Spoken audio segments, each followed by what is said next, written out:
Good morning mga kababayan, this is Jan sa Magsasakang Gala. Punta tayo sa may malapit lang, sa may taas ng Mount Isarog. Punta tayo doon. Merong mga falls din doon eh. Hindi ko pa napapasok 'yun actually. Nire-reserve ko sana yung mga falls doon, kaya lang kailangan ko na makagawa ng video eh. Kaya puntahan na natin. Okay, so meron din tayong matetesting na kulay na way ng pag-edit natin. Subukan natin yung advice ng isang kakilala ko kung and then pakiramdaman nyo rin, tignan nyo rin kung maganda yung, kung mas gusto nyo yung gantong edit o yung normal, yung nakaraang edit natin, yung walang halong ibang pampatingkad na kulay sa madaling sabi.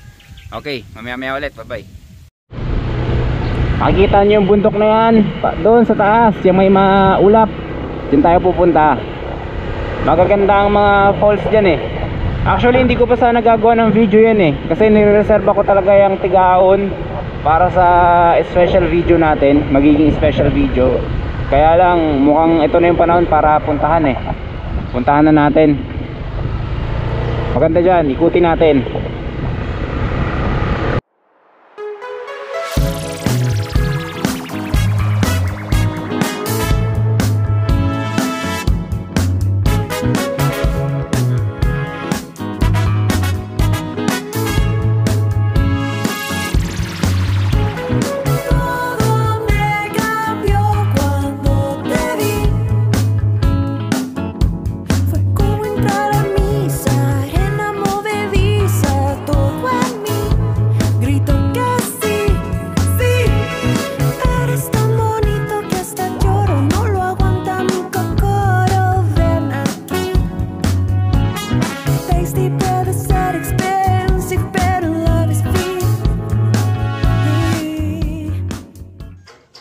Okay, nandito na tayo ngayon sa SMDP Resort. No, dito lang yan sa taas ng Mount Isarog. So may mga falls dito sa taas ng bundok, and then ginawa nilang mga tourist pa. Tingnan niyo naman ito sa likod. Pakita ko sa inyo. Yan. Ito yung pinaka magiging entrance nyo pag pumasok kayo dito. So sasalubungin kayo ng playground pang mga bata. Yan. Okay. Tapos dito, yan ang mga gamit natin. Yan. Tapos sa labas, nandiyan naman yung mga tindahan. So kaya namang i-provide niyan yung mga kailangan nyo. And then meron dong coffee shop. Yan. Tapos aakyat tayo dito. Tara. Okay, papasok na tayo. SMP. Parang SMDP ang nakita ko kanina. Dito ang ticket booth, dito kayo magbabayad, and then meron ding piece of wifi. So ito ang kanilang swimming pool.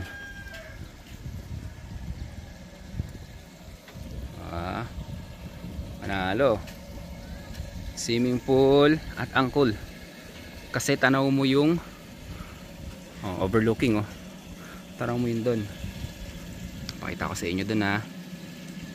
Yan. Oh, di ba? Maganda diyan. Sangay, parte na ng sangay yan. Yan. Okay, balik tayo dito. Okay, ito yung mga pinaparentahan nila. Yan. Punta natin isa-isa. May mga sarili ng lalaganan ng basura, baka magkalat pa rin kayo ha. Galit no. High blood ako. High blood ako sana, kalat eh. Ayan. Ang cute oh. Oh, di ba? Kala mo artificial no. Kala mo laruan. Tunay yan. Ayan. Punta tayo dito.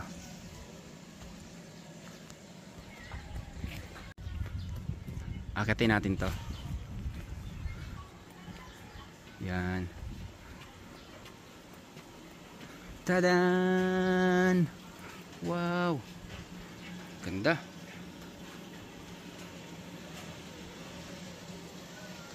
Ganda oh, napaka-elegant ng ng resort na to.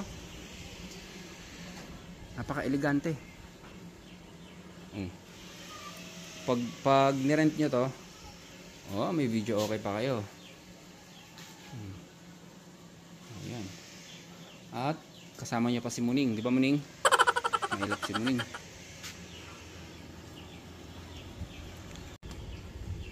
Ito talaga ang pinaka-highlights to. Itong tanawin na to. Tignan nyo. Yan oh. Grabe yung ganda oh. Oh, panis. Ang ganda talaga. Yan. Nahanap ko yung bahay namin. Nandyan lang sa baba yun eh. Hindi ko makita. Yan. Kita mo pa yung Mount Asog. Yan yung Mount Asog. Ito. Hop. Yan yung Mount Asog. Sa Iriga naman yan. Somewhere dyan yung mayon. Kaya lang medyo cloudy day. Sumpa natin. Yan. Puro farm no? Ang sarap pa tignan. Sana maabutan pa to ng mga magiging apo ng apo ko in near future. Sana ma-preserve ang kagandahan ng lugar na to. Yung pagiging conservative nila sa mga bagay. Sana ma-preserve pa to. Ayan.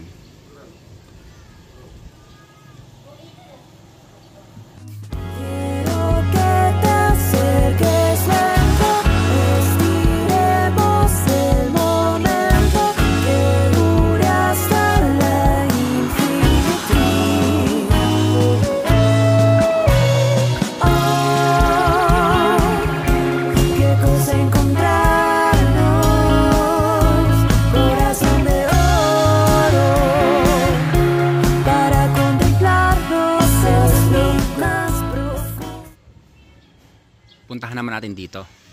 Ito yung event hall nila. So pag may mga event dito ginaganap. Mukhang under construction pa. Okay, so doon stick may ginagawang mga private room. Okay, ang ganda tong venue na to. So pwede to kung may event na wedding or wedding anniversary o kung anong gusto nyong event. Saglit lang naman tapos yan kasi konting ano lang naman yan ayusin nila. Yan. Paka-elegante ng lugar na to no. Parang ano bang term doon? Sa elegante siya. Yung malinis tapos maganda yung kombinasyon ng mga instruktura niya. Okay na okay.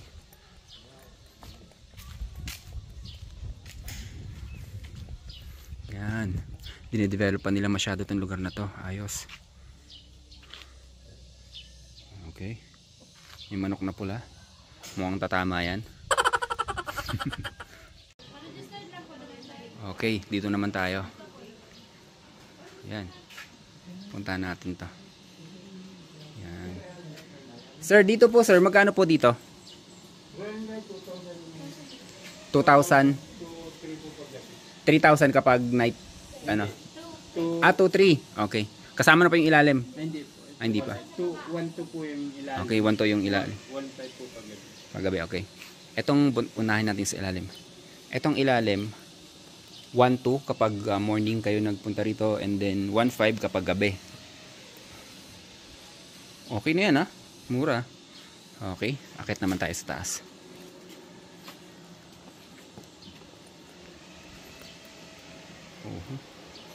Sir, 2,000 kapag umaga. 2,300 pag gabi. Okay, thank you. So, akitin natin tong isa. Ito naman, 2,000 kapag morning. And then 2,300 kapag mag-overnight kayo. Elegante, napaka-elegante ng lugar na to. Itong resort na to. Para ka lang nasa office oh. Para ka lang nasa office. Mas tanaw dito. Mas tanaw ang malawak na ano, kalupaan sa ibaba. Sa lalim na kalupaan sa ibaba. Ayun oh, namumuo na naman na ulap dun oh. Yan.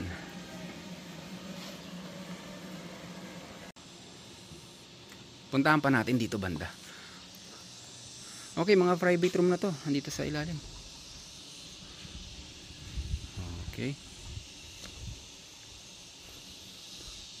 Yan. Excuse. Gandang-ganda talaga ako sa halaman na to. Cute-cute na ito.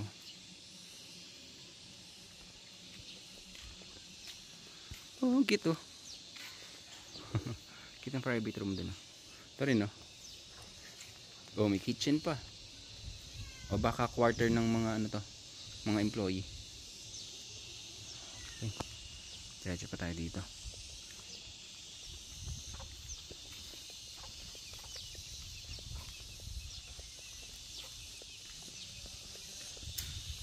Ah, okay, hanggang dito na lang pala to. Ah, meron pa dito. Diretso na tayo. Yan.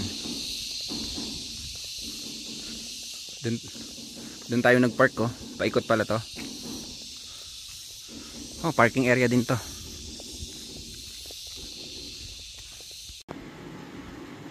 Ang cute ng shower area nila oh. Andito lang yung shower area. Tapos mo sa may swimming pool. So ito na yung shower area nila. Galing ah.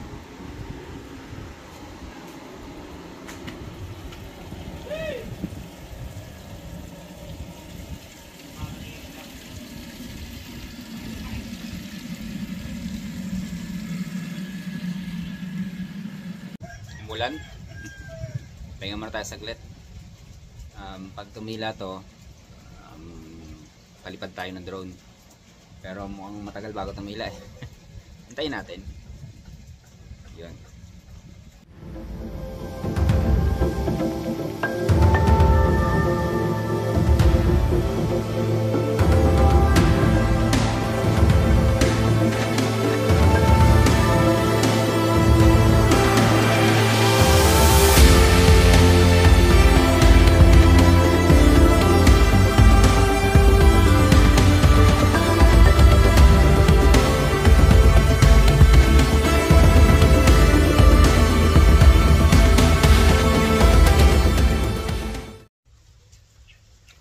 Kauwi na tayo. Bali hindi tayo masyadong naggala dahil naulan. Ayun, bumili na lang ako ng itlog, po drip na lang ako. Ito mura yung itlog sa amin oh. Ito 6 na yolk to. Nagkakahalaga lang to ng 20 pesos. So bumili ako ng 3. Yan, magtotorta tayo mamaya. Hapunan, tortang itlog. Tortang talong, tapos naman kinagabi itong tanghalian natin is ampalaya. Yun. Meron kasing malapit dito sa amin na farm, kaya mura to. Ito yung mga bagong itlog na hindi maganda yung pagkakabagsak, kaya nagkakaroon sila ng crack, nababasag. Tapos sinusupot kaagad nila dito. Kaya safe naman to.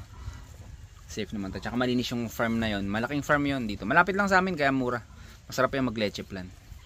Hanggang dito na lang ulit ang ating video. Sana nagustuhan nyo ang ating video. Marami pa doon. Meron pang isang falls doon na 15 pesos lang yung entrance. Hindi na natin pinuntahan dahil naulan nga. Hindi rin maganda yung sa falls kasi pag naulan baka biglang bumulusok yung tubig, di ba? For security reason din. Tapos meron pa doon isang resort din. Maganda. Basta merong mga 4 na resort dyan sa taas eh. So isa-isahin lang muna natin. Unahin muna natin yung kanina nga ito. So sana mag-enjoy kayo. Ingat palagi and stay healthy. Ako si Chance at ako magsasakang gala.